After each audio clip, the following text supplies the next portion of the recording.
افغان خارجی دہشت گرد ستورے کا اعترافی بیان سامنے آ گیا ہے۔ افغان دہشت گرد نے ویڈیو بیان میں اعتراف کیا ہے عاصم نامی شخص نے کالعدم تحریک طالبان پاکستان میں شامل ہونے کی دعوت دی۔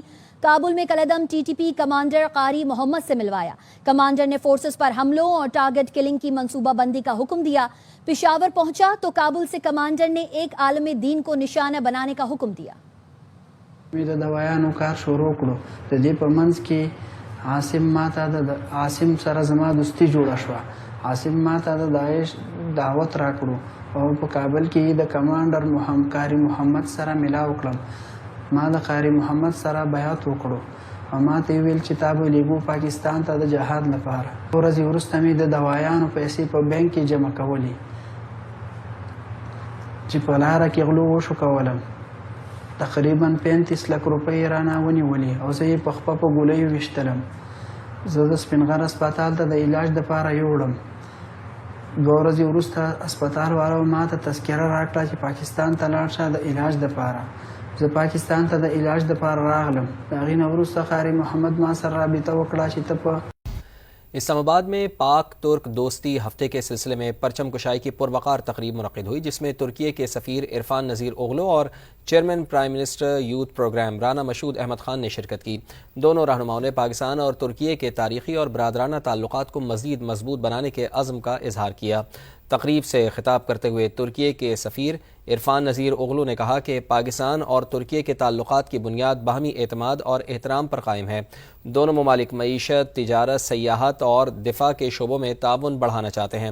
پاکستان دہشت گردی کا شکار رہا ہے اور ترکیے اس بات کا ادراک رکھتے ہوئے ہر ممکن تعاون جاری رکھے گا۔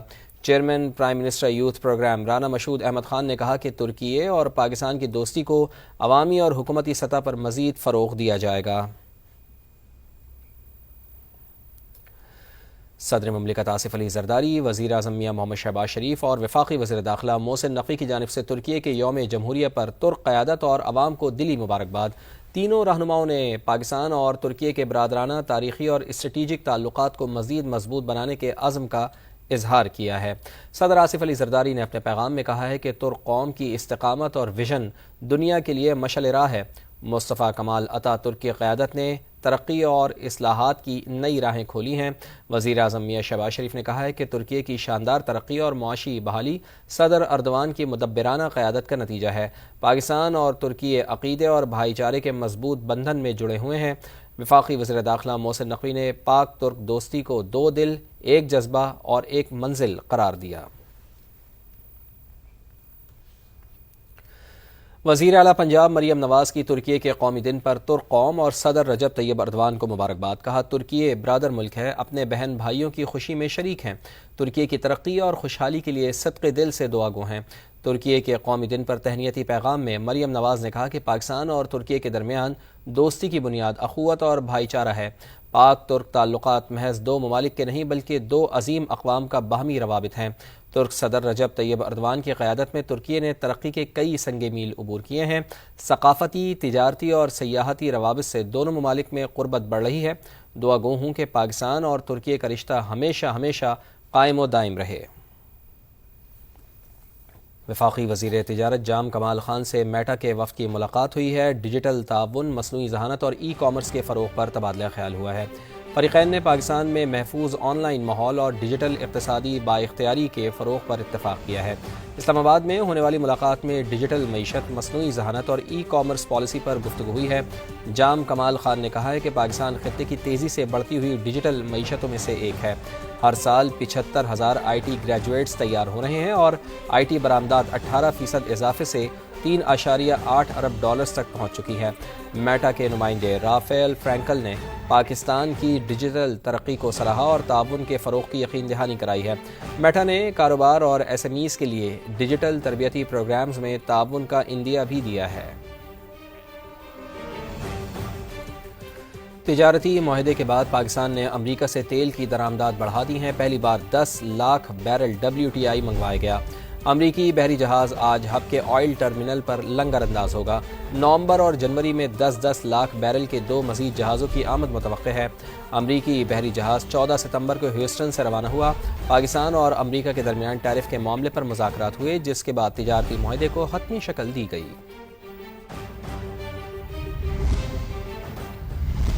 سپریم کورٹ نے شبلی فراز کی نااہلی کے خلاف درخواست کو سرنڈر کرنے سے مشروط کرنے کا پشاور ہائی کورٹ کا عبوری حکم نامہ کالعدم قرار دے دیا ہے۔ ہائی کورٹ کو فریقین کے دلائل سن کر درخواست پر فیصلہ کرنے کی ہدایت کی گئی ہے۔ آئینی بینچ نے شبلی فراز کی اپیل نمٹا دی ہے۔ مزید بتائیں گے اسلام آباد سے سماج نمائندے سہیل رشید۔ جی، سپریم کورٹ نے شبلی فراز کی اپیل جو انہوں نے کی تھی پشاور ہائی کورٹ کے ایک آرڈر کے خلاف، اس کو آج نمٹا دیا ہے۔ بنیادی طور پر انہوں نے سزا ہونے کے بعد روبے کے مقدمات میں اپنی نااہلی کو اور ڈی سیٹ ہونے کو پشاور ہائی کورٹ میں چیلنج کیا تھا، اور پشاور ہائی کورٹ نے اس کیس کو ان کے سرنڈر کرنے تک ایڈجرن کر دیا تھا، اس پر سماعت ملتوی کی تھی۔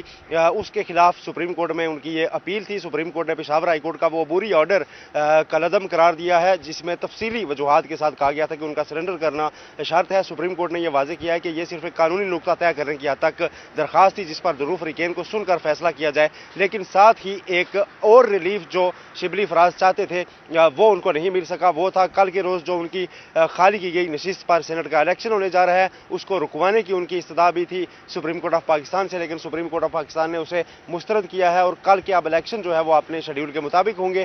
سپریم کورٹ نے اس استدعا پر یہ ریمارکس دیے کہ ہم مزید کسی قسم کی پیچیدگی میں نہیں پڑنا چاہتے، جو ایک قانونی نقطہ تھا اس پر صرف آرڈر جاری کریں گے۔ ساتھ ہی پشاور ہائی کورٹ کے اس فیصلے پر بھی سوالات اٹھائے کہ ایک عبوری آرڈر جو جاری کیا جا رہا تھا اس میں اتنی زیادہ صفحات لکھ دیے گئے، اس کے بعد تو شاید جسٹس جمال خان مدوخیل نے یہ ریمارکس دیے کہ ایک آدھا پیراگراف اور ڈالے تو مکمل فیصلہ بن جاتا ہے۔ اپیل اب ان کی بہرحال نمٹا دی گئی ہے۔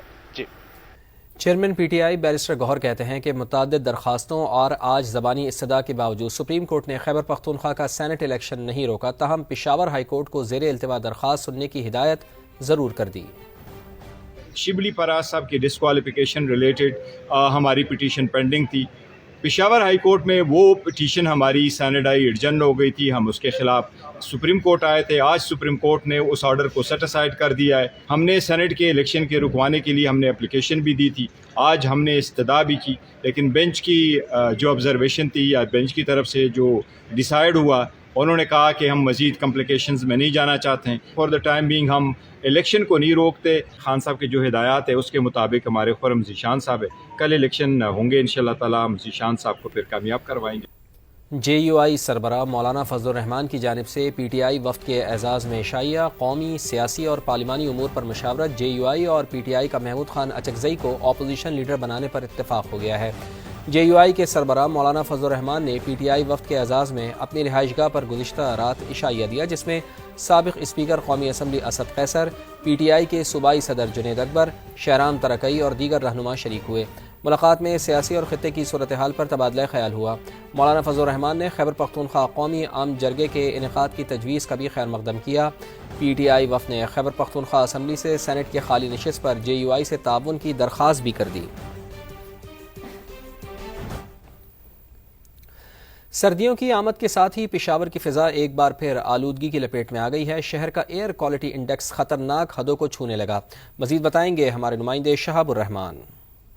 جی دیکھیں، سردیاں آتے ہی پشاور کی فضا ایک مرتبہ پھر آلودگی کی لپیٹ میں آئی ہے، اور پشاور کے مختلف علاقوں میں ایئر کوالٹی انڈیکس 200 سے تجاوز کر گیا ہے۔ میں اس وقت پشاور حیات آباد میں موجود ہوں، جہاں پر اس وقت ایئر کوالٹی انڈیکس 250 ریکارڈ کیا جا رہا ہے، جو کہ انسانی صحت کے لیے انتہائی مضر صحت ہے۔ ماہرین صحت کے مطابق اس کی وجہ سے جو ہے سانس، جلد اور آنکھوں کی بیماریوں میں اضافہ ہو سکتا ہے، جس کی وجہ سے مختلف جو عمر کے افراد ہیں وہ اس کو متاثر کر سکتی ہے۔ ماحولیات کے جو ماہرین ہیں ان کا یہ کہنا ہے کہ اگر بارشیں نہیں ہوتی تو آئندہ چند مہینوں میں یہ ایئر کوالٹی انڈیکس مزید بڑھ سکتا ہے، جو کہ انسانی صحت کے لیے انتہائی مضر صحت ہے، اور اس کے لیے احتیاط تدابیر جو ہے وہ اپنانی انتہائی ضروری ہے۔ پشاور کے شہر کے جتنے بھی مختلف علاقے ہیں جہاں پر فیکٹریاں موجود ہیں اور مختلف گاڑیوں کے گرد و غبار جو ہے اس کی وجہ سے فضائی جو آلودگی ہے وہ شدید متاثر ہو رہی ہے، اور اس وقت پشاور کے مختلف علاقوں میں جو ہے ایئر کوالٹی انڈیکس 200 سے تجاوز کر گیا ہے۔ جی